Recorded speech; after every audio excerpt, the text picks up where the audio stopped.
अब हम आपको ऐसी बीमारी के बारे में बताएंगे जिसे हम लोग बीमारी शायद मानते ही नहीं, और इस बीमारी का नाम है डिप्रेशन, जो अब एक वैश्विक महामारी का रूप ले चुका है।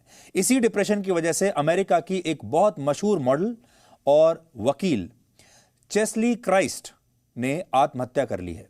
चेस्ली क्राइस्ट वर्ष 2019 में मिस अमेरिका रह चुकी थी और एक वकील के रूप में उन कैदियों का केस बिना फीस लिए लड़ रही थीं जो बेगुनाह होते हुए भी जेल में बंद थे। यानी 30 साल की चेस्ली के पास दौलत भी थी, शोहरत भी थी, इज्जत भी थी, सब कुछ था उनके पास। फिर भी उन्हें डिप्रेशन नाम की मानसिक बीमारी हुई और उसी डिप्रेशन में वो न्यूयॉर्क के मैनहट्टन में एक 60 मंजिला इमारत की 30वीं मंजिल से कूद गई और उन्होंने आत्महत्या कर ली। अब आप सोचिए, उनके पास भगवान का दिया सब कुछ था, वो खूबसूरत थी, उनके पास पैसा भी था, उनके पास इज्जत है, शोहरत है, सब कुछ है।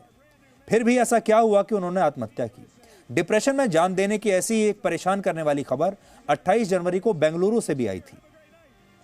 आप में से बहुत सारे लोगों ने सुना होगा कि कर्नाटक के पूर्व मुख्यमंत्री बीएस येदुरप्पा की नातिन जो है, उनका नाम है सौंदर्या। तो पूर्व मुख्यमंत्री बीएस येदुरप्पा की नातिन ने आत्महत्या कर ली। सौंदर्या की उम्र भी लगभग 30 साल के आसपास थी और वो भी डिप्रेशन से परेशान थी।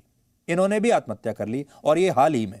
तो हाल ही में 2 महिलाओं ने, जिनकी उम्र लगभग एक ही थी, 30 साल के आसपास, उनके पास भगवान का दिया सब कुछ था, अच्छे परिवार में जन्मी, रुपया पैसा शोहरत सब कुछ उनके पास है।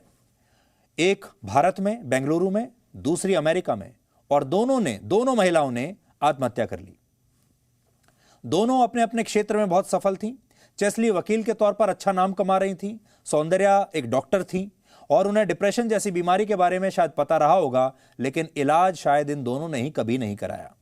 डिप्रेशन का सबसे घातक पहलू यह है कि बीमार आदमी कभी समझ ही नहीं पाता कि वो बीमार है, और डिप्रेशन में आए लोग तो घर परिवार के लोगों और जिगरी दोस्तों को भी ये कभी समझा नहीं पाते कि वो किस स्थिति से, मनोदशा से गुजर रहे हैं। कर्नाटक के पूर्व मुख्यमंत्री येदुरप्पा की नातिन का उदाहरण आज हमारे सामने है।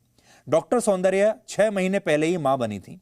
गर्भावस्था के दौरान उदास रहना, चिड़चिड़ा होना अक्सर एक आम बात मानी जाती है। बच्चे के जन्म के बाद भी कुछ समय ऐसा चलता रहा। सौंदर्या खुद डॉक्टर थी, उनके पति भी डॉक्टर थे, लेकिन वो भी ये समझ नहीं पाए कि गर्भावस्था और बच्चे के जन्म के बाद जिसे मूड स्विंग समझा जा रहा था, वो असल में डिप्रेशन था, जिसका इलाज कराया जाना चाहिए था, लेकिन लोगों की नजर में यह बीमारी थी ही नहीं।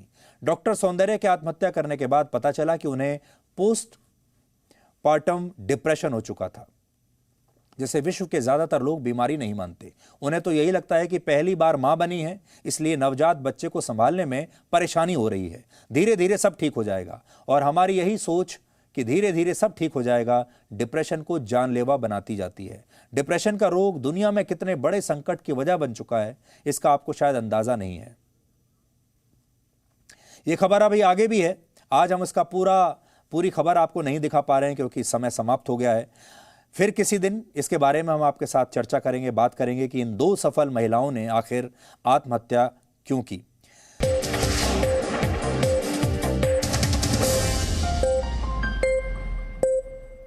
Presenting B News app, available on Google Play and App Store. Download it now.